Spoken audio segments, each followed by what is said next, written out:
Welcome to Meadowlarkers 71. Kate Fagan is here. Amin Elhassan is here. I'm Howard Bryant. And we are going to talk about a corrosive phenomenon that is happening throughout our culture, but mostly focused on the NBA. You've heard the term before.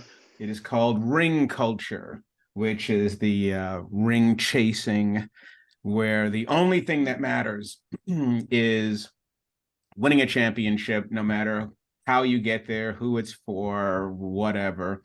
Damian Lillard had a lot to say about this. We will get to that in a second. Our first order of business, of course, is to tell everyone to buy Kate Fagan's book, Hoop Thanks, Howard. Muses. Thank Didn't you. even bring the book, did you? Do you have it? Do you have copies? Oh, I got Show it. it I off? got it. If you want Of a course you visual. do.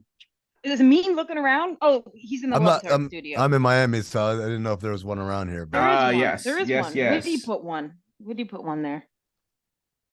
But And we can't even see your background, Amin, so we wouldn't even be able to see it. No?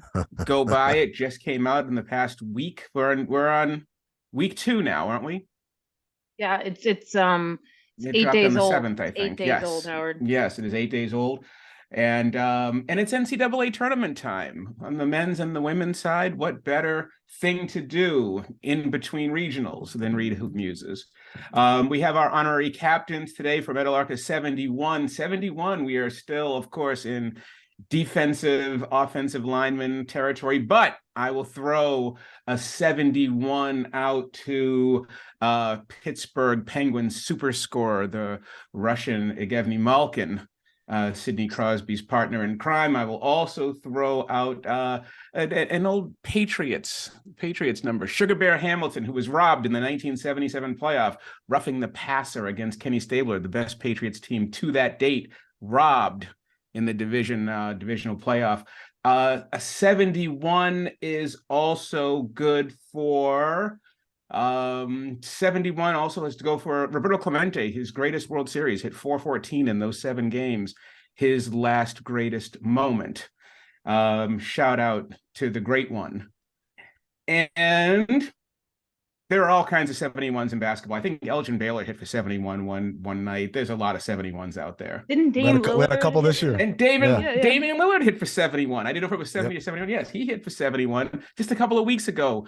My apologies to Dame. I think we should start with the basketball Illuminati, man. I mean, you'll start us off on this. When you hear the term ring culture, and we'll get to what Dame said in just a few minutes, there is an immediate tendency to give the eye roll and the get off my lawn. However, I am not that person. When you hear the term ring culture, what's the first thing that comes to mind?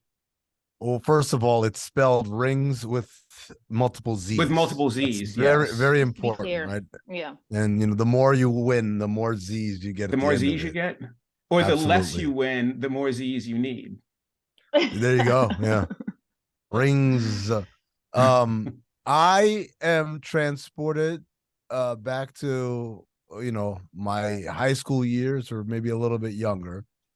So this is the 90s, and in the 90s, the conversation was there was a debate. Who is the greatest power forward of all time? And the debate, it consisted of 2 names: Charles Barkley, Karl Malone. There wasn't even a shadow of a doubt that it was one of those 2 guys. And although both of them had opportunities to win a title, and were on teams that did deep playoff runs, and you might hear their names in the pantheon of the greatest to never win, along with Patrick Ewing and Bob Lanier and some other names, right? Elgin Baylor, right? But there was never a moment where there was a dismissiveness towards them. And I think about today, could we call someone the greatest to ever do it at that position if they hadn't won a championship? And now that's unthinkable. And that's what I think about rings culture, is the idea that we've moved into this weird all or nothing approval status of, if you don't have this particular piece of hardware, then all of it is rendered meaningless. Okay. You want me to jump in here, Howard? I do. I figured a similar question was coming my way. Although Amin didn't really answer the question. He sort of stated the reality, but I'm not sure if he's okay with Ringzzz culture. But never told us precisely what he thinks about ring culture, which actually was the question. And in a court of law, if I were a prosecutor, I would say, would you like me to restate the question?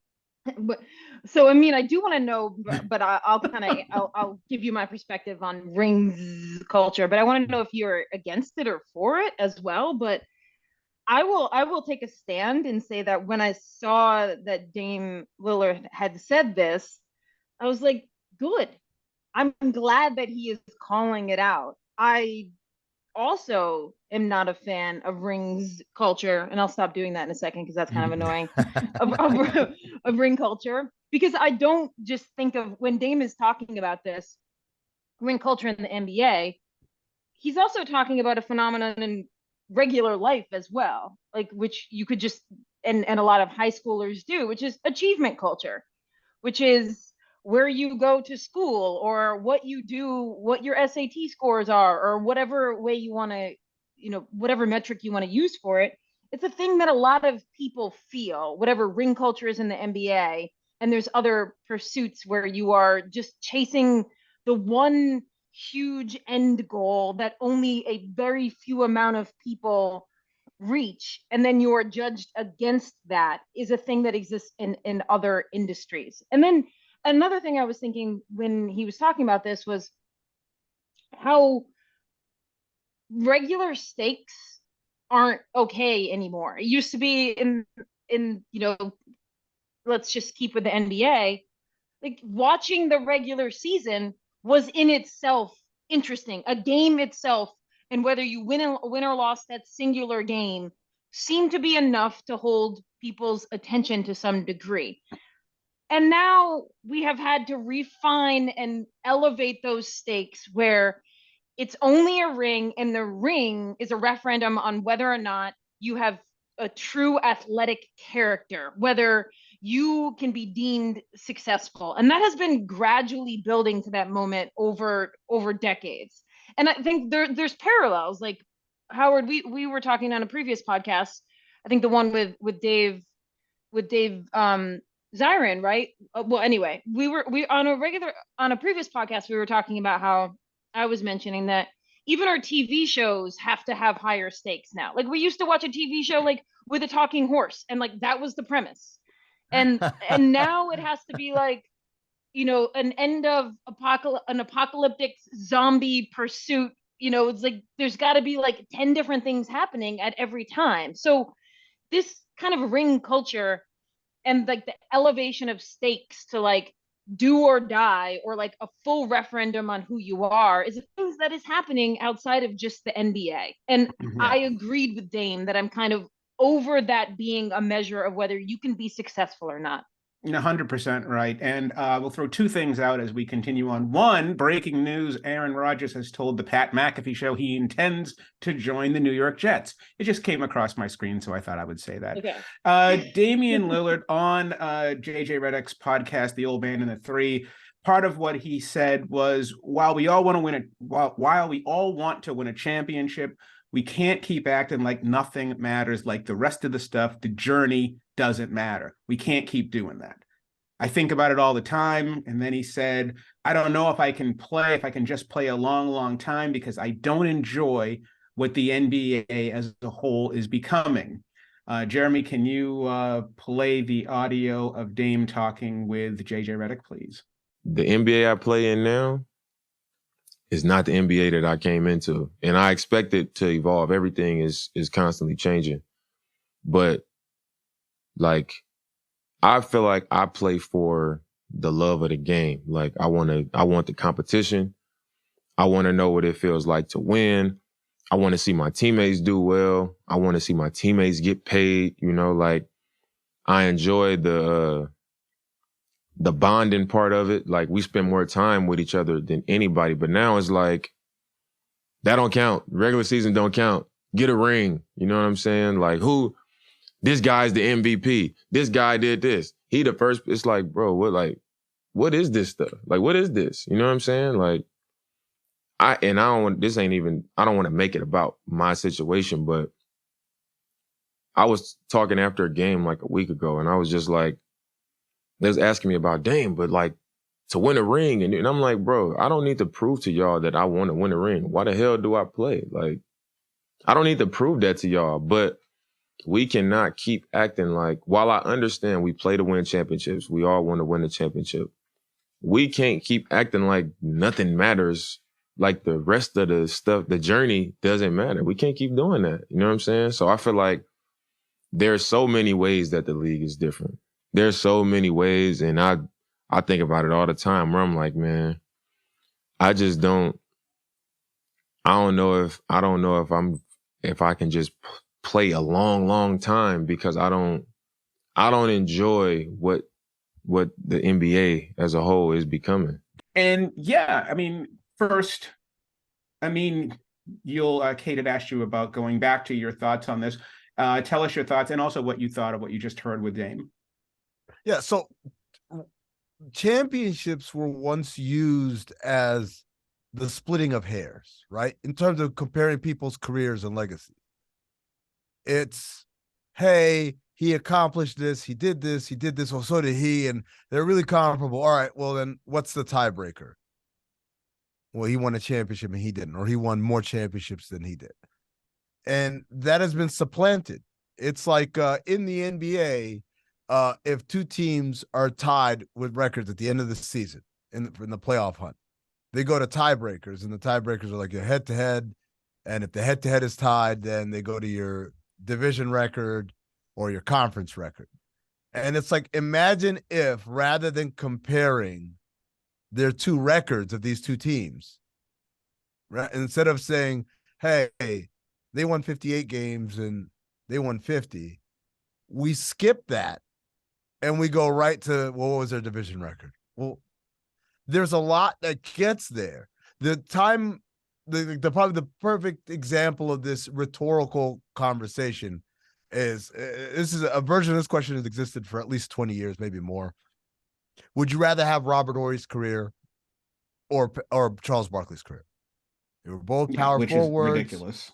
They both, played an extensive amount of time. Robert Horry won 7 championships as a role player. I don't think he averaged double digits for his career. I don't think he averaged more than 20 some odd minutes per game for his career. He was a very good role player at his role. But as a basketball player, nowhere near the accomplishment of Charles Barkley.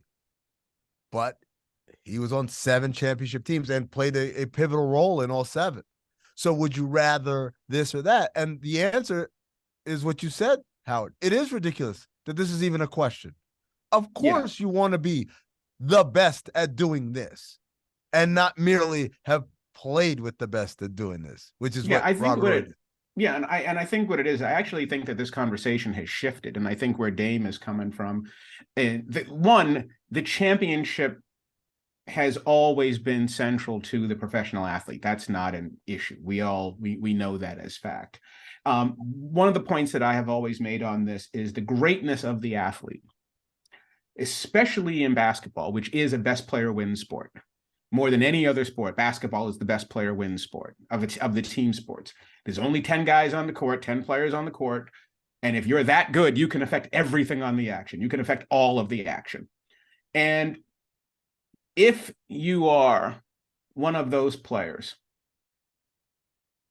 everybody wins. If you're at that level, you will, at the very least, you will play for a championship.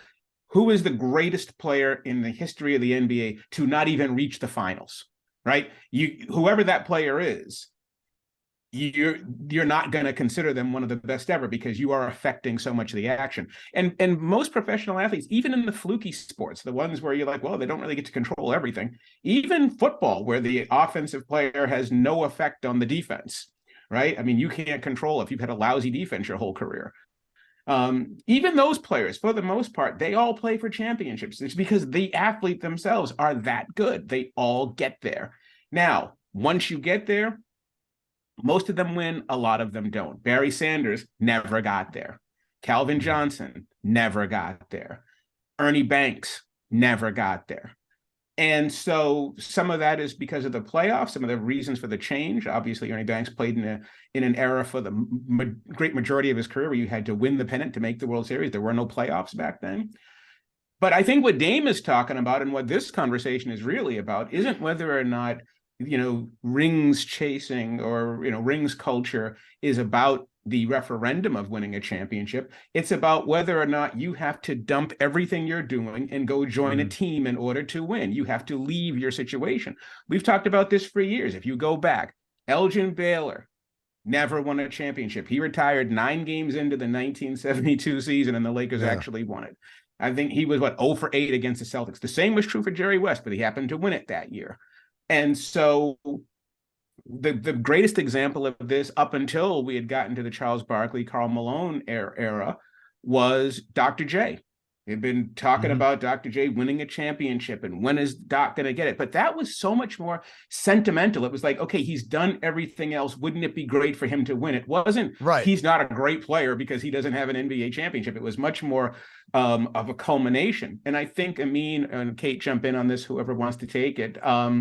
I actually think that you could start to pinpoint this sort of Ringzzz culture with those two players. I think once Karl Malone joined the Lakers, it was like, I have to have this. I've got to get there somehow. Maybe when Barkley joined Houston, but I think right around that time period, it's suddenly the culture did begin to shift that, okay, you are not complete. And not only are you not complete if you don't win this, but you are diminished if you don't have it. Howard, there's a baseball corollary, right? Like Wade Boggs going to the Yankees. Isn't that like in the same vein as well? Same vein as well. I think that was much more, that wasn't Wade Boggs wasn't a winner and didn't have a championship. It was he went to the Yankees from the Red Sox. But yes, same thing. And at some point, you've got to prove, you've got to qualify that you're a championship player, because if you don't have that, then suddenly you get reduced to that player who compiled or who wasn't a team player. And suddenly there are all these other pejoratives that come because you didn't win as the leader of a team as well. Kate, go ahead. Well, you hear in the more extended JJ Redick Dame interview, if you watch or listen to like a chunk of it, where JJ Redick is talking about both the context within the NBA and then the context around the NBA. And I wouldn't say I have an answer to this, but my perspective is that the context around the NBA has dramatically shifted over the last 25 years.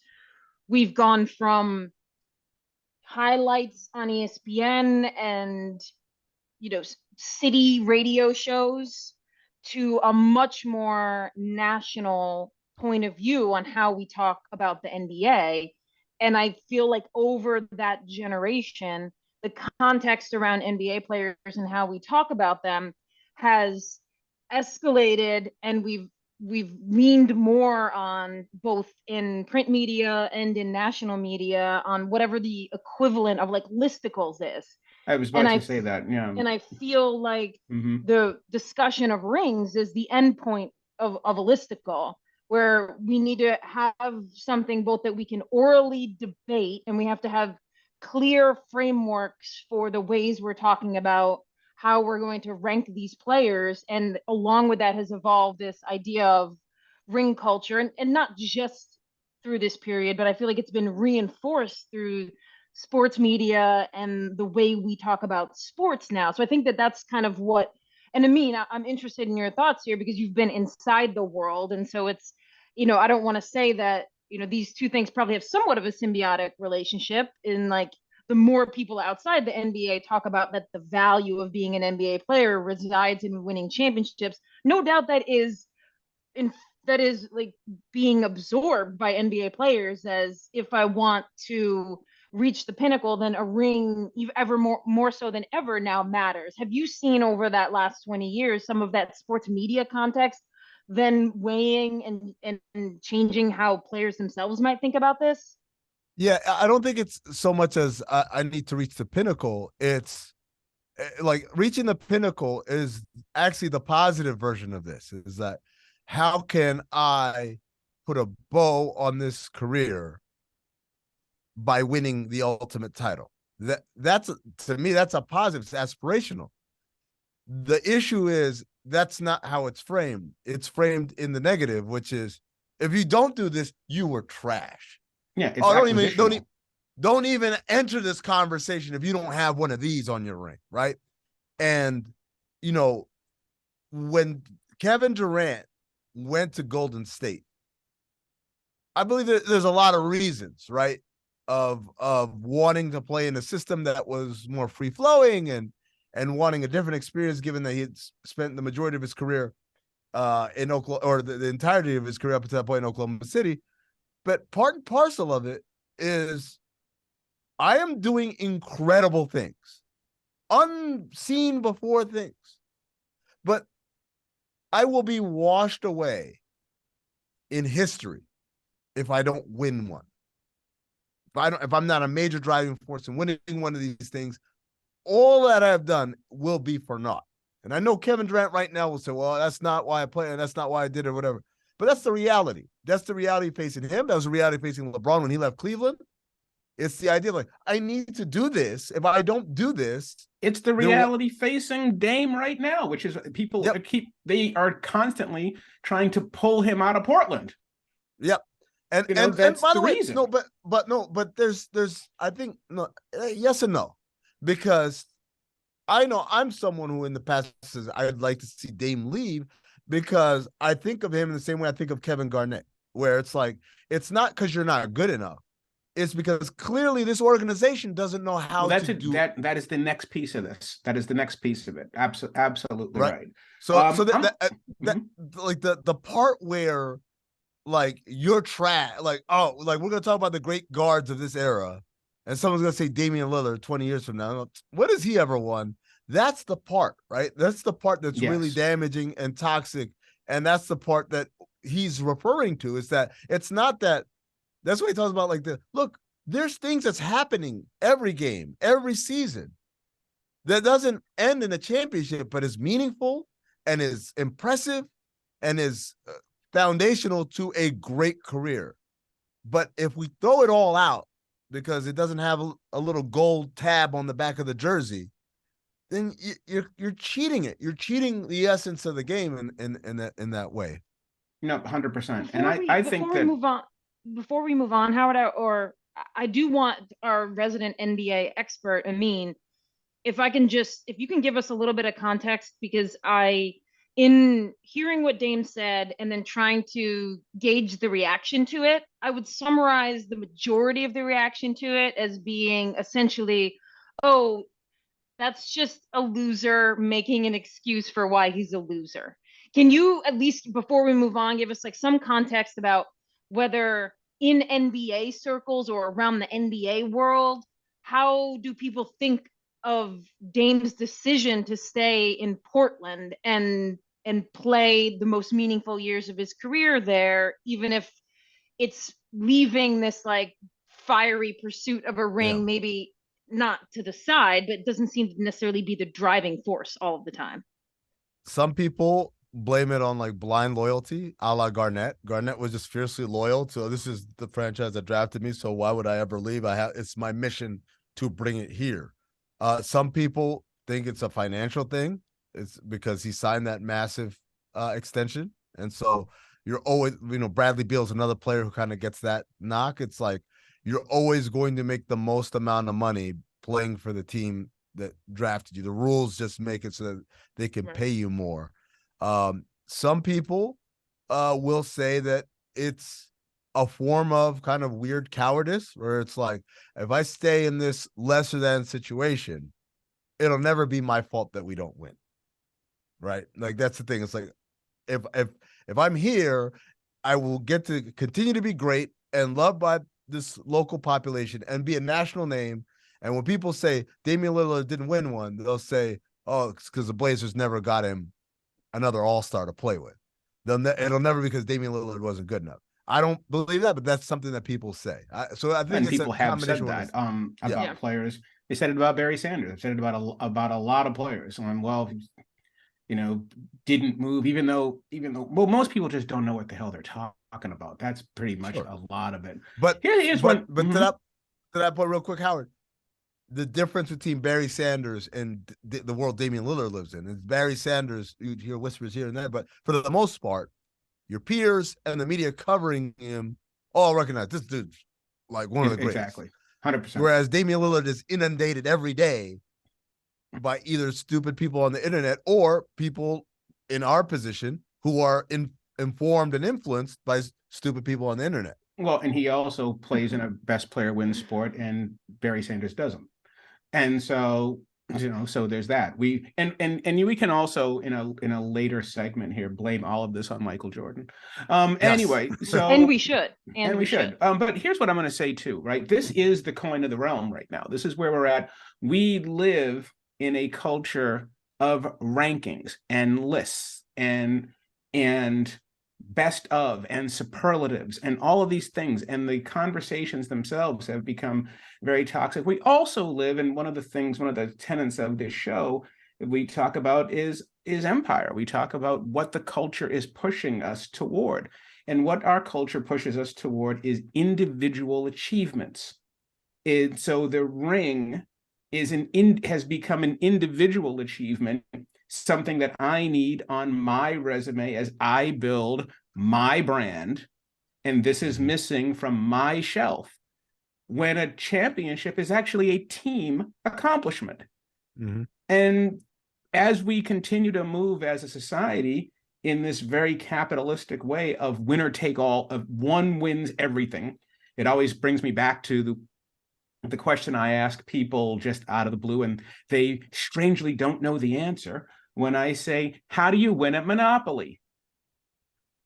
Like, how do you actually win the game? And most people don't know the answer, even though the answer is in the title. Mm-hmm. You have to wipe everybody out. It's not if you have the most money. It's not if you have, you have to have all of it. All of the money. You got to bankrupt all everybody. the money. And so, champion Monopoly players speaking about. Exactly. Although the beauty of that is that most people quit before the game ever ends. I don't think anyone's ever finished a game of Monopoly. Somebody just quits and says, fuck it, we're done. Right. And so, so I think Dame is on to something. We just had the Oscars the other day, and the Banshees of Inisherin got shut out. And so what do we do in that industry when you have great films that don't get the big prize? What do we always say? We say that history will correct this. That was Dances with Wolves really a better movie than Goodfellas? No, Goodfellas didn't win Best Picture. Alfred Hitchcock never won Best Director. Alfred Hitchcock is one of the greatest directors of all time, right? There is your example. There's your film examples of Ringzzz Culture, right? One of my favorite movies of the 21st century, Hell or High Water, got shut out at the Oscars, didn't win anything. And history begins to correct it over time. You see the same thing happening in tennis when Dame is talking about the journey. Tennis is a 10-month season. There's so many tournaments. But your entire career is now based on whether or not you won a major. And if you didn't win a major, same in golf as well. If you never win a major, then suddenly you not only can you not be considered one of the great players of all time, but these days, you are ineligible for the Hall of Fame because you didn't win a major. I mean, and we're talking about during a time period where Roger Federer, Rafa Nadal, and Novak Djokovic have won everything. There were a lot of great players during this era who did not win a major on the men's side.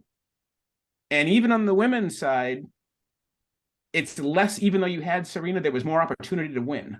But on the men's side, if you didn't win a major during this era, you're not even considered to be a Hall of Famer. So what's that? Is that also a new phenomenon of the last 20 years or so in tennis? It's a new phenomenon of clearly the Federer era. So I would say from 2003 on, 2002 on, 100%. The last 20 years, it's become This is the only measure, to the point where you see players like Serena, at the end, she's only playing 4 tournaments a year. She's only playing the majors because it's the only ones that matter. She's not playing the tournaments anymore. Wasn't playing. Now, part of that was sort of a load management type of thing because she was pushing 40. But it was also that these other tournaments don't matter. The only way that people are going to judge me is what I do on these 2 weeks 4 times a year. It's the only thing. I've been thinking, I think what Dame is getting at, and a lot of what we're getting at, although there are different tendrils, is it's a question of how we define greatness. And how we discuss things, Kate, right? I mean, it's not just how we define greatness. It's also how are we, and I like that JJ did say that when he was talking about, there's the impact inside of the game and the impact outside of the game, which of course is a shot at media and how we cover things. But it is about what we value. Yeah. And yeah. Do you value this entire journey of, as you were saying, of a season? Do you? One of my all-time favorite baseball seasons is the 1993 National League, the San Francisco Giants. They had just gotten Barry Bonds. They had just hired Dusty Baker. The team was going to move to Tampa, and then they were saved and stayed in San Francisco. They had this crazy, unbelievable season where they won 103 games. They didn't even make the playoffs. Yeah. There's just so many thoughts here, because what I hear Dame saying in this conversation with JJ Redick is like, he cannot ultimately control whether he wins a ring, even though I think we feel like in basketball, if you are truly one of the best players, you should be able to exert influence on the floor and win a title. I mean, that's not really always true. I mean, LeBron doesn't win one until he pairs up with other folks. I mean, I don't know why you're laughing, and I'm not sure why. So go for it. Because it reminds me of people who think if you're that smart, you get into Harvard, right? Because there are other factors. There are other factors like your support system.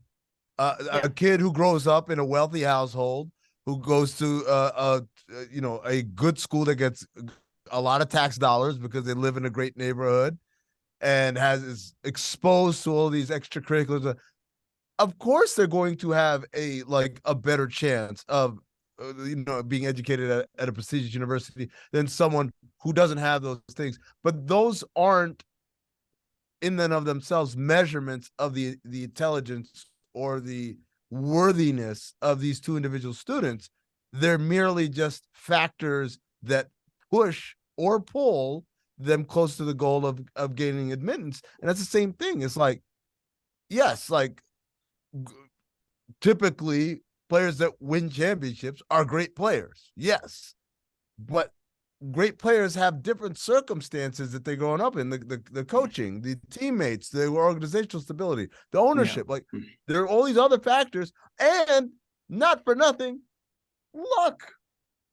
Luck is a huge piece of all of it. And I think that it's an insane piece of it. Well, because the margins are so thin, right? I mean, when you go back, one of the things that everyone talks about on the baseball side is how do we view the greatness of the Atlanta Braves? Here's an organization that won 14 straight division titles. They won 1 World Series during that time period.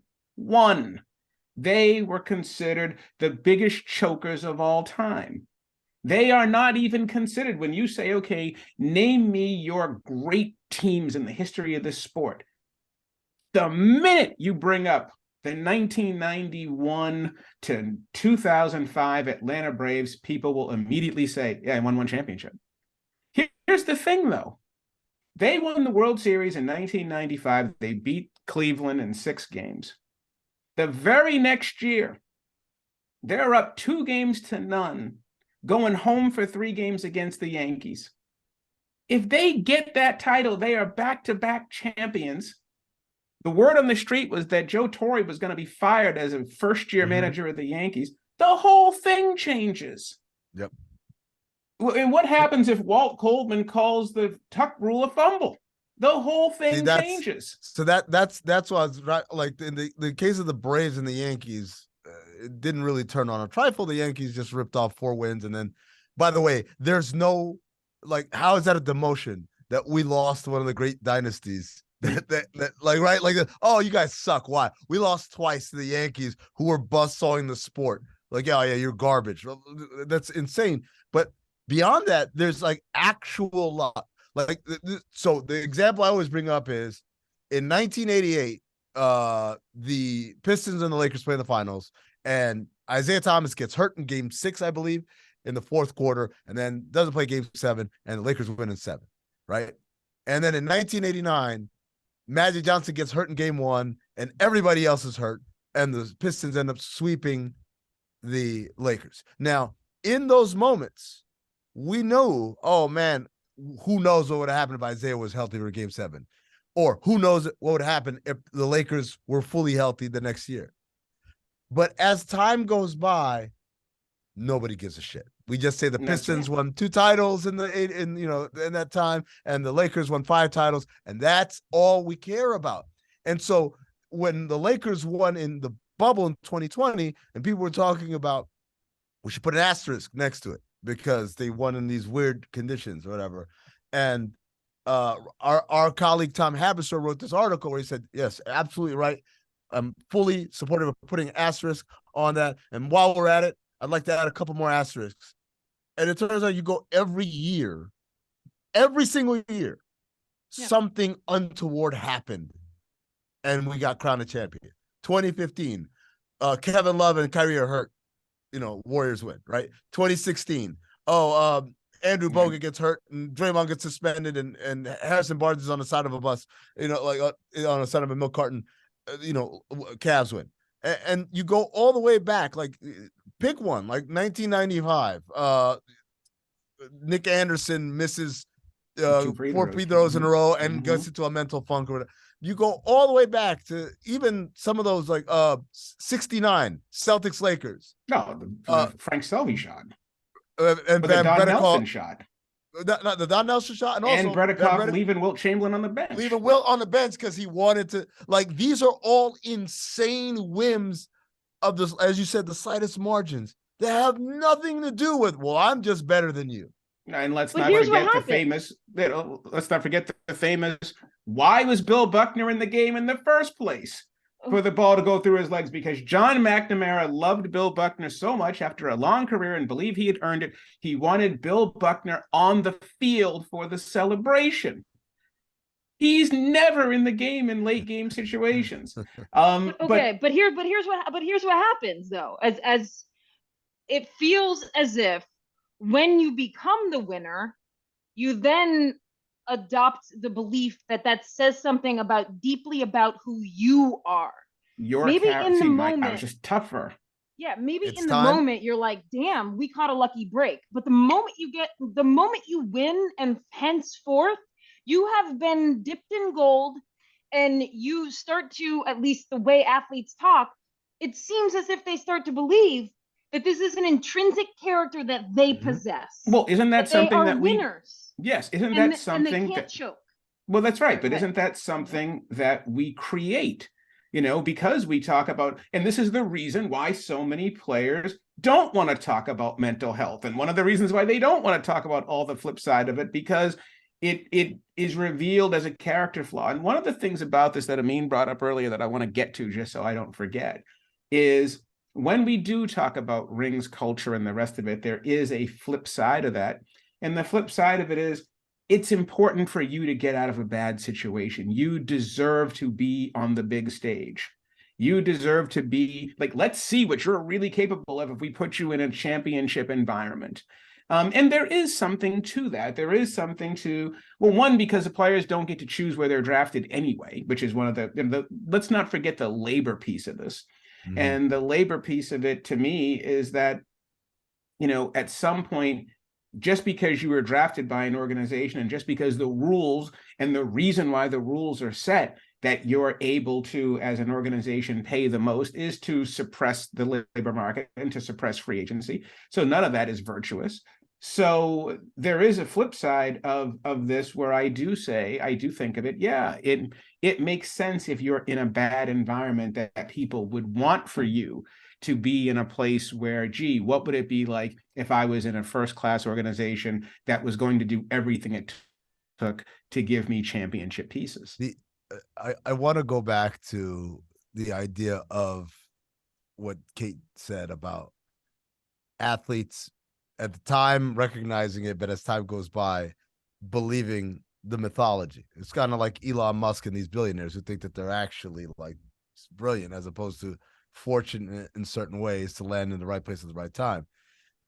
But some of that, I'm not saying all of it, some of that can be, I was like, oh, this is it. This is the opening where we talk about the man who flies through the air with his tongue out, right? Yep. In that his greatness coincided with this explosion in sports marketing in more creative ways and more further reaching ways. And what Nike did was create this mythology that Michael Jordan was winning championships on his own. That Michael Jordan was at a time when the league was also declining. Kareem was gone, Bird was gone, Magic was gone, Isaiah was gone. At a incredibly fortuitous period in time. And even when he retired, they still kept pumping out the mythology to reinforce this is the case. One of my favorite ads of all time. It's a Jordan voiceover, and he says, maybe it's my fault.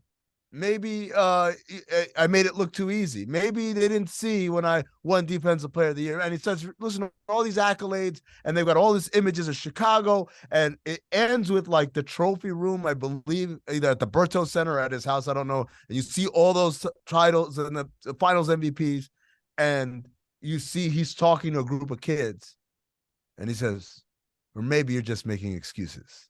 And then boom, be legendary in the Jordan logo. And it's like basically saying, yeah, like, you know, there's a lot of factors, or maybe you're just not good enough.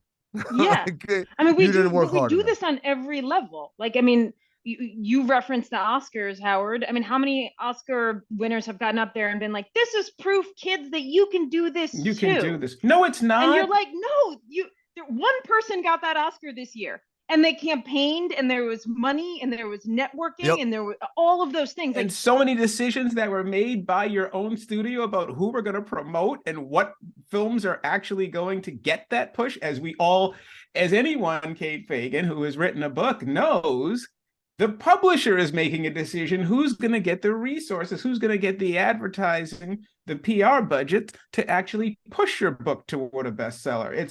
There are so many things that go into the making of.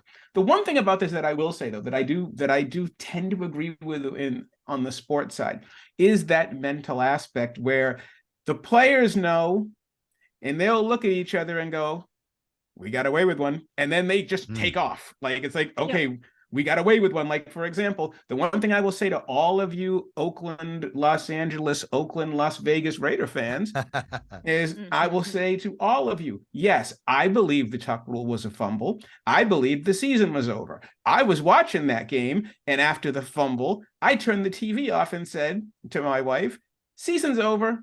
And then I went back to my book. And then I said, oh, let's read the post. Let's go back to the post-mortem. I turned the TV back on. The game's still on. I'm like, what are they talking about? Because there was like 8 or 9, 10 minute delay. I'm like, what are they talking about? Leave the TV on. Suddenly the game is back on. Suddenly that didn't happen. And what happened? The Patriots win in overtime, and the Raiders did not make a single play for the rest of the game. So there is that piece where mentally one team was shot and one team was like, we got off the map, we got a new life. All right. And so there is that piece of it. But what I do find fascinating about all of this, what we're talking about, which is one of the reasons why I enjoy our podcast so much, is winning is hard. Right? I mean, this is all of the things that go into the end result. That is the reason why Damian Lillard is talking about the actual journey itself. And one of the things that I did really enjoy about him on that podcast was when he said, Well, one of the reasons why I don't trip like this, and because, you could see he was also sort of talking about the all-defining social media, which I thought was generational too, where these kids are all paying attention to everything that's being said about them. He's like, I also have a life. Yeah. I also have a pretty solid, rounded life with like real friends and real people in my life. And I have family and I have all of these things that sort of ground me. And if you really, really, really want to say, oh, those are the words of a loser, so be it. That's on you. Yeah. Well, that's kind of the framework he's saying is, I can't make my decisions based on a pursuit that I don't ultimately have control over. And the pushback in the NBA world seems to be the narrative, as we've talked about, that if you were truly great, you would have ultimate control over that. And there's a whole lot of gray area between that reality. There sure is. In the NBA. And if the bar that was set, like, and I know it's existed before Jordan, but just for ease, we say, okay, Jordan is the one who created this kind of ring culture.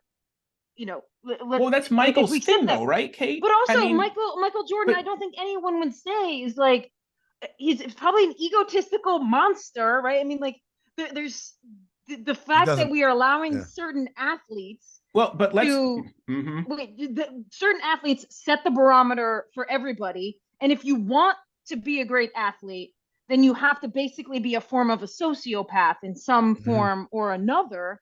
And if you're not that, like Dame seems to be, revealing himself to not be that, well, then there's another part of the NBA culture that says, then you don't want it enough. You don't want it bad enough. And so it's this weird ecosystem they have to live in. Like, okay, I'm not a sociopath. I actually want to have a good life and be a great basketball player. Oh, well, then these two things are incompatible. You're not hungry enough. That's not for you. This ain't for you. This ain't for you, right? I'm built different, Kate. About Serena Williams with Naomi Osaka, essentially, right? Like, well, yeah, maybe this isn't for you then. But there's got to be room for like more than just that black or white. That's right. Well, let's just throw one thing out here too, right? What is the one thing Michael Jordan always says to people? Well, 6 is more than 5, 6 is more than 4, right? Even though 11 is more than 6. Right. Bill Russell. When you're watching Inside the NBA, what is the very first thing that Shaquille O'Neal has to say to Charles Barkley? How many rings you got, Chuck? How many rings you got, right? I mean, that's the very first thing that he says. And so it is a sort of thing to throw in everybody's face, even though Shaq didn't have any rings until he played with Kobe, right? I mean, Charles Barkley never played with the equivalent of a Kobe Bryant at his thing prime. That Shaq will also do is often not just point to his rings, but say like, I have the codes, or I know what it takes. Yes. Right. As if there's a keypad. You got a greatness have a pin. code. You get a download. Right. When you win a title, you get a download that you now have a winning character. Yeah. You have the blueprint. And let's also Charles not Barkley forget, clearly didn't have that blueprint. That's right. And let's also not forget, what Derek Jeter used to say, if we don't win it, if the season doesn't end in a World Series championship, then the entire year was a failure. Yeah. The entire year was a failure. Right. Derek Jeter played 20 years and won 5 titles, 15 years of failure. Mm-hmm. I mean, it is the way that we discuss things, and it's the way that we internalize things. It's the way that there's a certain type of language that becomes culture, right? There's a certain type of mood that becomes culture.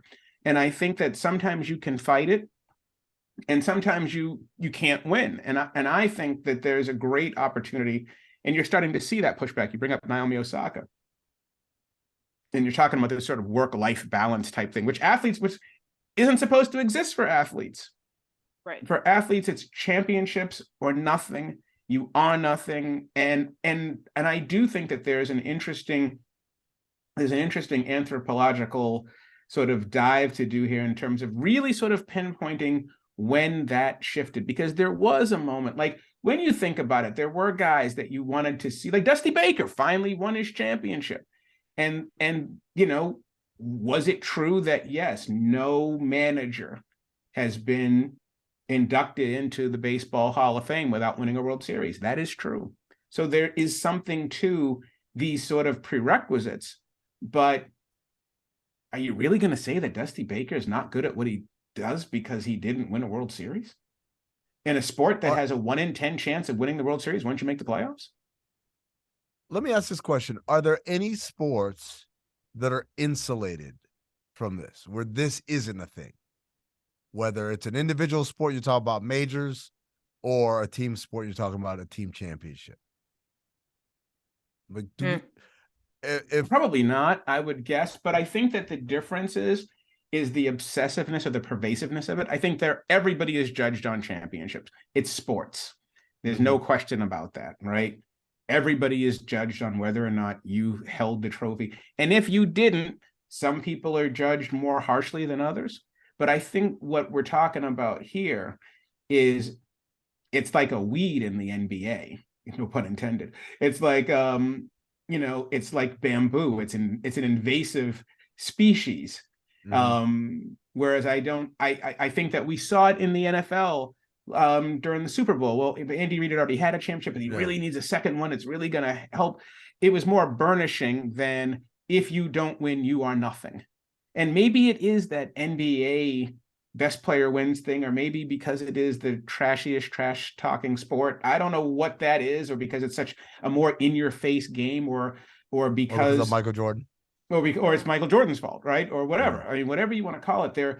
I do think that it exists in all of the sports, but I also think that there's that Hollywood thing there too, Kate, where and let's ask this before we shut it down, does history correct itself? Does history correct this? Like, at the end of the day, Patrick Ewing never won an NBA title. Neither did Karl Malone. Neither did a lot of players. Neither did Elgin Baylor. Did history correct that? Or when we look at Patrick Ewing or Reggie Miller, do we still hold them to that talk radio never won narrative? Well, I mean, it doesn't seem like people in the short term that we have to assess this, I don't see people giving Patrick Ewing more flowers now than they did when he first retired. I don't see people being like, well, actually, let's go back and reassess Patrick Ewing. Yeah. It seems like it's perpetuating right now, but I don't think movies get reassessed, but players don't seem to as much. Do we look at Charles Barkley differently now because, even though he never won it, I never really blamed Chuck for never winning a championship, to be honest. The toughest thing that I ever had about Barkley was the fact that the Phoenix Suns lost 3 games at home in that final against the Bulls. But I never looked at Barkley as, his career was incomplete because he didn't win. I saw it far more as unfortunate than incomplete. It's odd because I think about the corollaries to movies as we were talking about, and the other night in the Oscars, you had Everything Everywhere All at Once, or I keep messing up that name. Win and sweep, devour, sweep everything. But when it won Best Picture, Harrison Ford was the one presenting that award, and he obviously, it wasn't caught on the broadcast, but one of the Getty images caught it. He hugs Kiwi Kwan, who won the Best Supporting Actor Oscar. Who was short round, by the way. Short round from in Indiana Jones Temple of Doom. The Temple of Doom. Right. And at that moment, both Kwan and also Brendan Fraser, who starred in the Mummy movies, which many of us are like a bootleg Indiana Jones-esque kind of movie series. Both those gentlemen won Oscars. But if I asked them, would you rather have Harrison Ford's career? I think both would probably say I'd rather have Harrison Ford's career of these iconic roles and incredible range and all that. He's a better actor than both of them. But is that, like, what's the basketball or what's the football equivalent of that, right? Because when I tell people, would you rather have Robert Horry's career or Charles Barkley's, it's shocking how many people say Robert Horry. You're surrounded by very strange You're in people. ring Amin. culture. You're in ring Who are you culture. hanging out with? I'm not hanging out with these Okay, people. but I'm let's just saying. let's actually let's stick with the Oscars as we kind of wrap this up, because one thing I was thinking about too, I mean, when you were bringing up Everything Everywhere All at Once winning Best Picture at the end. All right, for those who watched the whole broadcast, the two Daniels, right? The screenwriters, director of Everything Everywhere All at Once. The first time they're on stage is when they win Best Screenplay. Yep. Obviously, their actors won. You know, Jamie Lee Curtis had won already, but they're on stage for the first time, and they're in that moment of, I just won this Oscar, but it's luck and it's everyone around me, and oh my God, this is crazy. I never thought I could do this. By the end of that show, when they're on stage for like the fourth time, and they win Best Picture, and it must have been one of their executive producers is talking, and then they turn around, and the two Daniels, what do? They basically run on stage again, and they're like, "What's up, y'all?" Like, they have owned the fact that they are now people who have won awards, and there's greatness inside of them, right? Like, that's kind of how it's demonstrated, and it almost kind of perfectly mirrors. It already metastasized, right? Yeah, they had already become the athlete who won the title and decided they'd been dipped in gold.